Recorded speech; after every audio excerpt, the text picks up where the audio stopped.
Vieux-Lyon est le quartier médiéval et Renaissance de la ville de Lyon.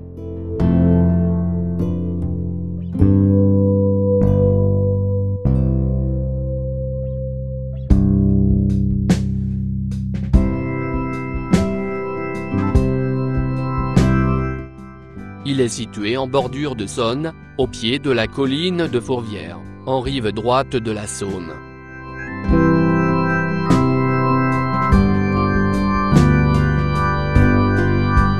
Celsius est l'un des quartiers les plus vastes concernant cette période médiévale et Renaissance, avec Venise, qui est encore restée intacte jusqu'à nos jours.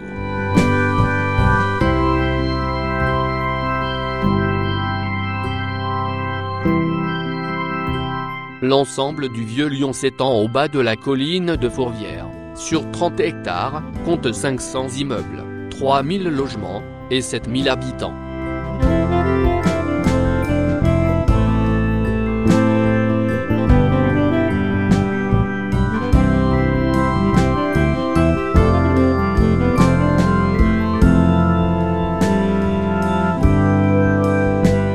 Le Vieux-Lyon, ses trois quartiers Saint-Georges, Saint-Jean, et Saint-Paul.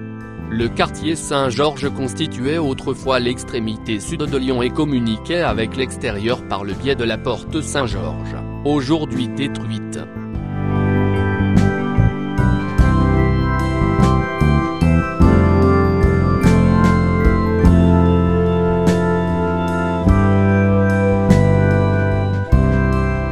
Ce quartier est l'habitat d'origine des Canuts, avant qu'ils ne se déplacent vers la Croix-Rousse, pour pouvoir y loger leur nouveau métier jacquard, nécessitant des plafonds hauts de plus de 4 mètres.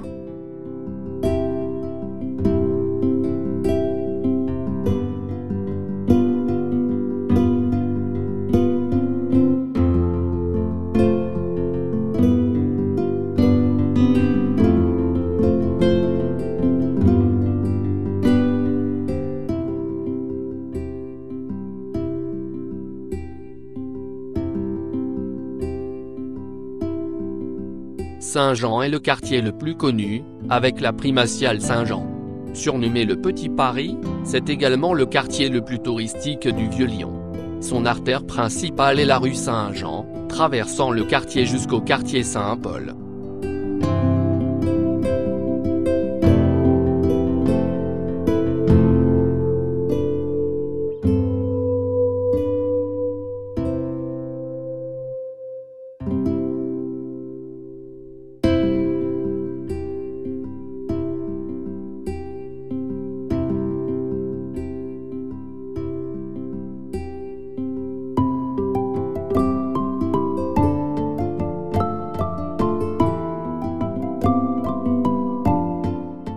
Elle comporte de nombreuses curiosités architecturales, en particulier les traboules. On y trouvera de très belles cours intérieures, souvent insoupçonnées et conservant leurs caractéristiques médiévales.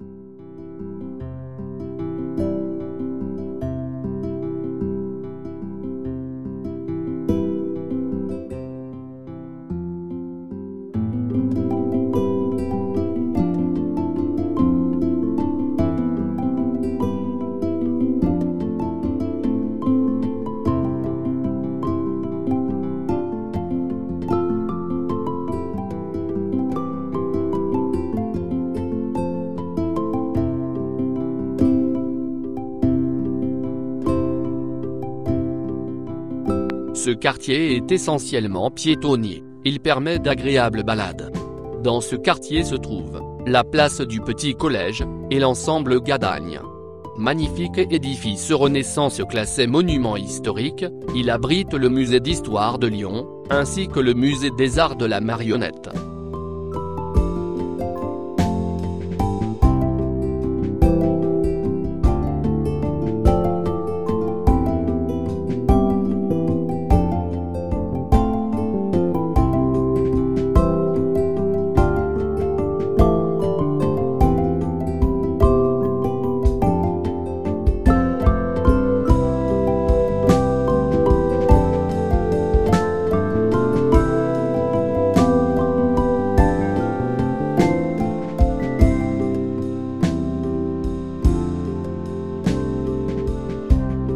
Saint-Paul, au nord. Saint-Paul est le quartier entourant la gare Saint-Paul, et l'église éponyme. Il s'agit du quartier lycéen du Vieux-Lyon, avec 2 établissements principaux, religieux et privés, les Maristes, et les Lazaristes. Le pont de la Feuillée, le fait communiquer avec le quai Saint-Vincent et les terreaux.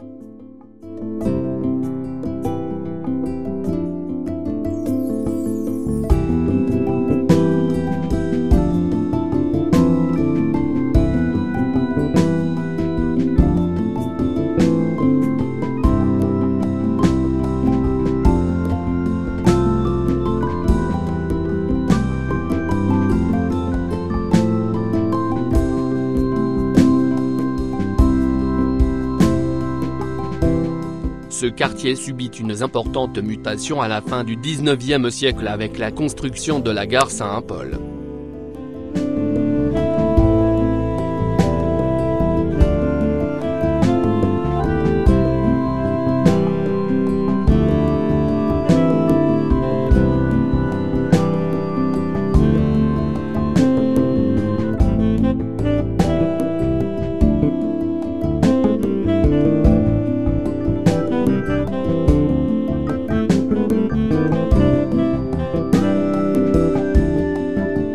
De nombreux immeubles anciens furent détruits avec le percement de la rue Octavio May, puis la construction du Palais Bondy et du Collège Hôtel.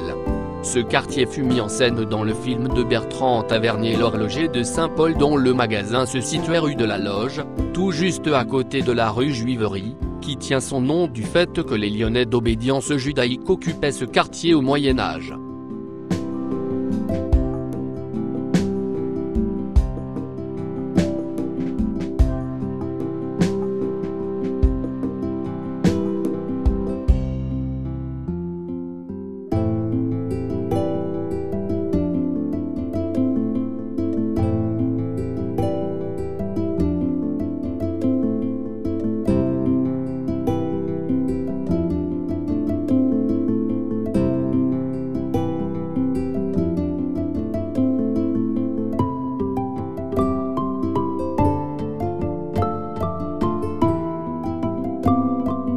Site remarquable la place Saint-Paul, on y construit en 1873 la gare qui desservit la vallée d'Azergues au nord de Lyon.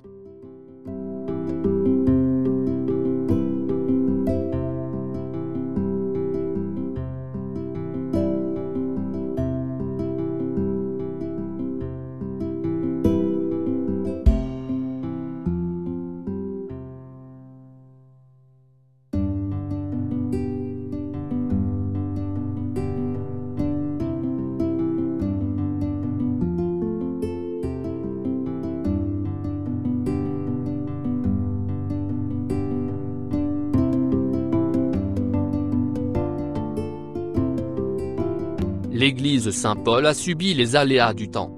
Elle a été construite une première fois en 549, elle fut dévastée par les Sarrasins, et reconstruite au XIIe siècle.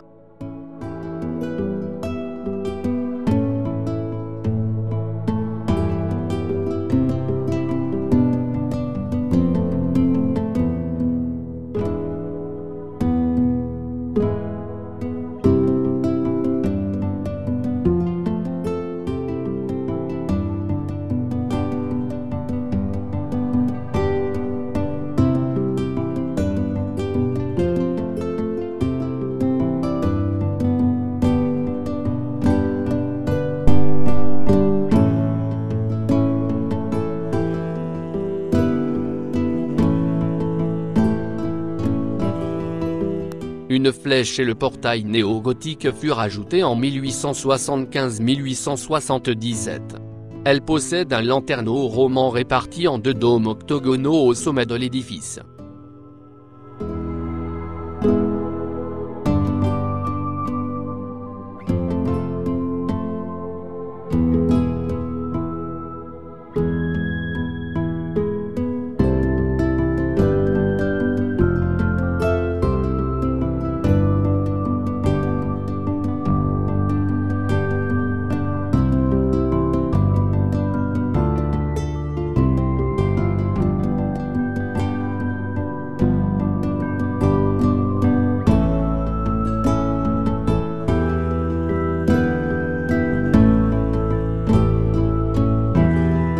On peut observer l'édifice en bénéficiant d'une vue d'ensemble de la place Gesson, du nom d'un théologien inhumé dans l'église en 1428.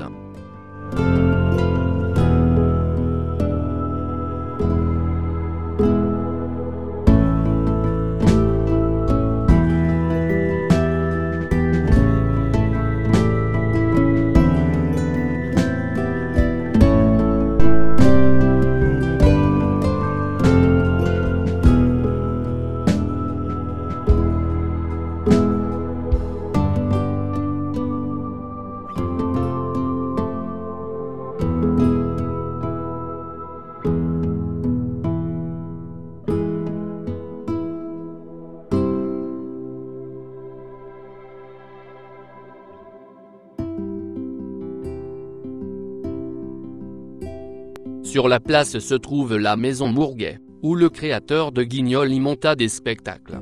Elle possède une tourelle carrée en encorbellement. Architecture.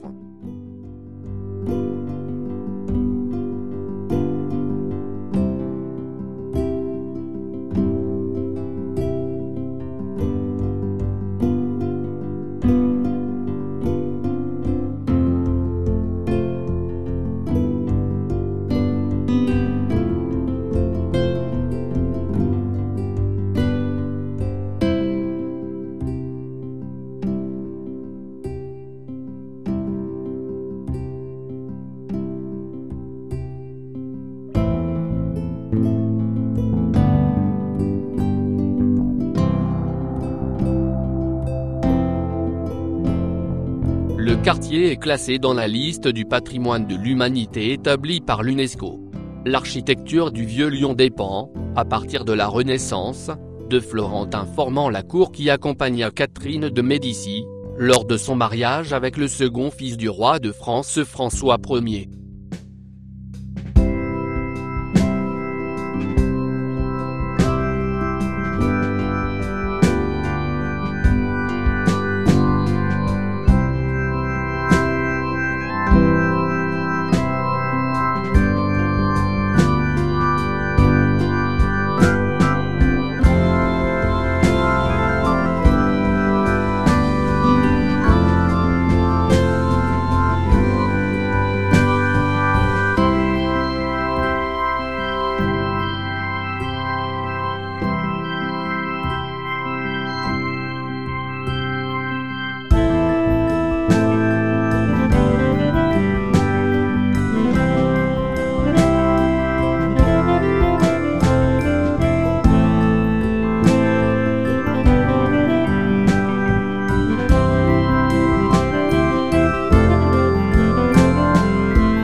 De ce mariage royal entre l'Italie et la France, le Vieux Lyon hérite d'une architecture au balconnage des cours intérieures que l'on retrouve dans des palais de Florence.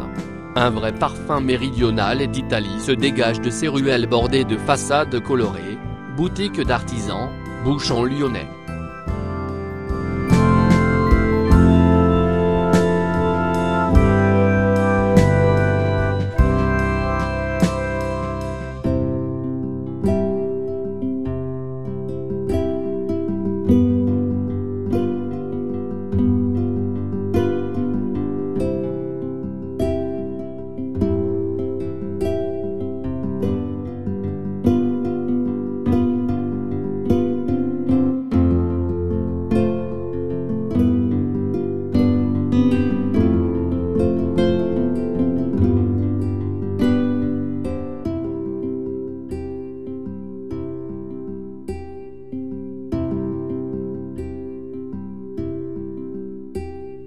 Il a heureusement échappé aux nombreux projets de remaniement destructeurs, en particulier au XIXe siècle, même si de nombreux bâtiments ont été détruits, en particulier pour la construction de la gare Saint-Paul, et lorsque Louis Pradel, surnommé le bétonneur ou encore Zizi Béton, était maire.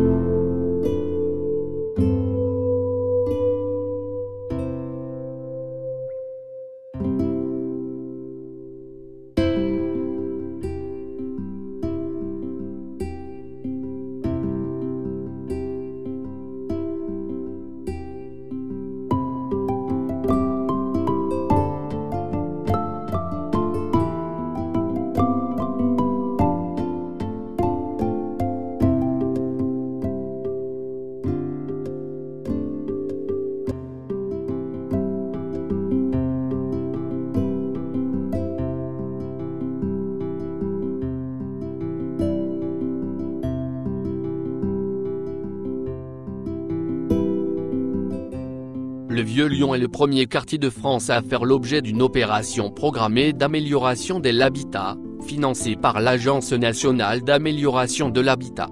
L'objectif d'une telle mesure est de revaloriser les centres anciens des grandes villes, tout en protégeant le patrimoine que ces quartiers représentent.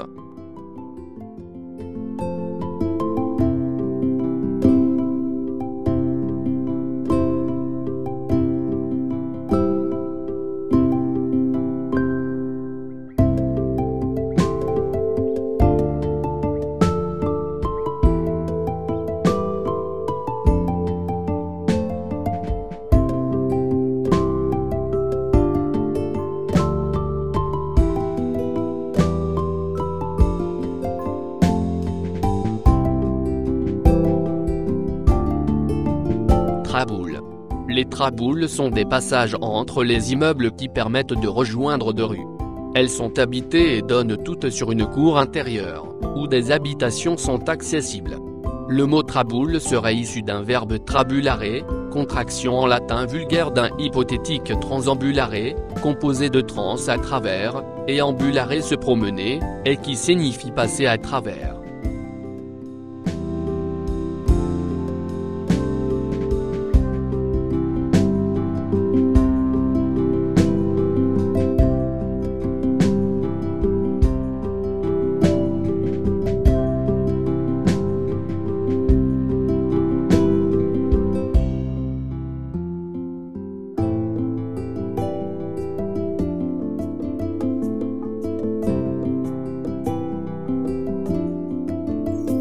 Les premières traboules ont été construites au IVe siècle et servaient alors à rejoindre rapidement la Saône. Elles servaient aussi aux canuts pour acheminer facilement les marchandises dans les rues aux alentours des ateliers de tissage.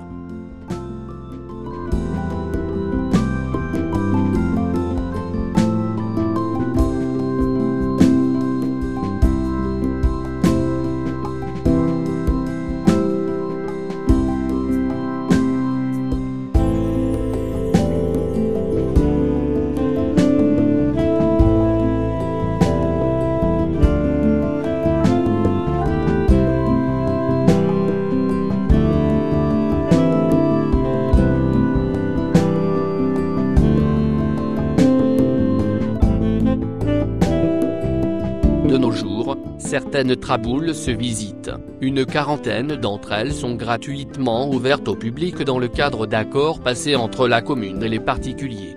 La ville de Lyon participe aux charges d'entretien, de nettoyage, d'éclairage et à hauteur de 70% aux travaux de restauration par les propriétaires, en échange d'une servitude de passage, car ces demeures sont pour la plupart privées.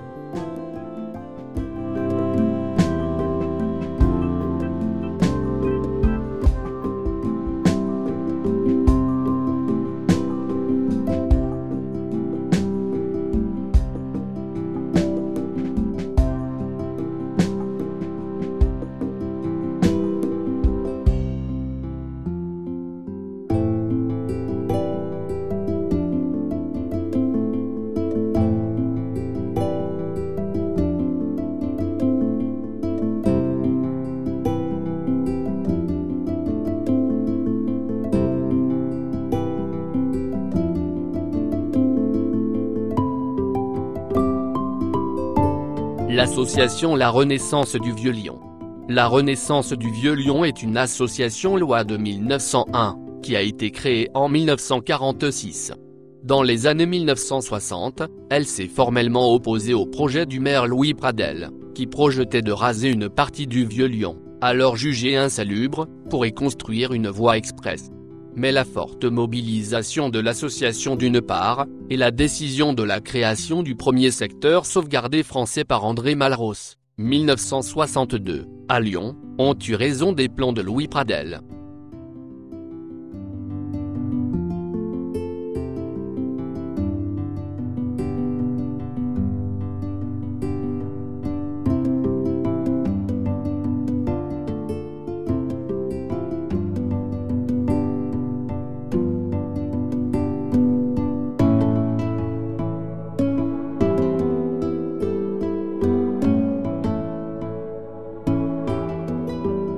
Par la suite, L'association s'est attachée à faire revivre le quartier, à le restaurer avec l'aide des habitants et à le faire découvrir aux touristes. Le secteur sauvegardé est créé en 1964.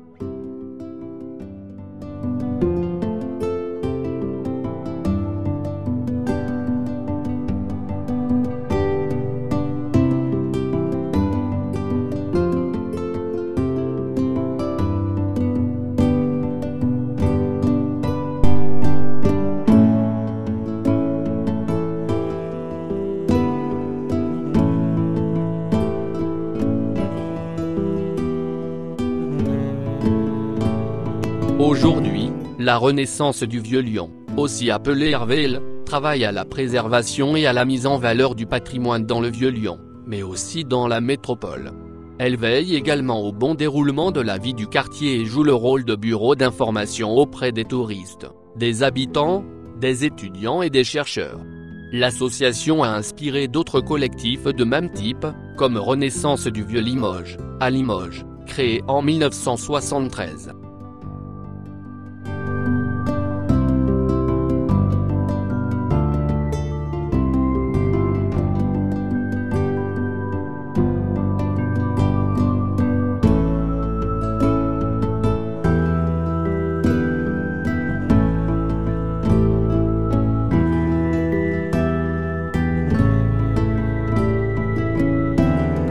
L'association La Renaissance du Vieux-Lyon est à l'origine de la présentation de la candidature de Lyon, à la liste du patrimoine mondial établie par l'UNESCO. Le quartier est classé patrimoine de l'humanité depuis 1998. Le classement inclut le Vieux-Lyon et Fourvière, les pentes de la Croix-Rousse et la presqu'île, du boulevard de la Croix-Rousse au nord jusqu'à Hennay, rue Franklin, au sud. Ce site est desservi par la station de métro Vieux-Lyon, cathédrale Saint-Jean. S'y trouve aussi le funiculaire pour se rendre à la basilique Notre-Dame de Fourvière, et au théâtre antique de Lyon sur la colline.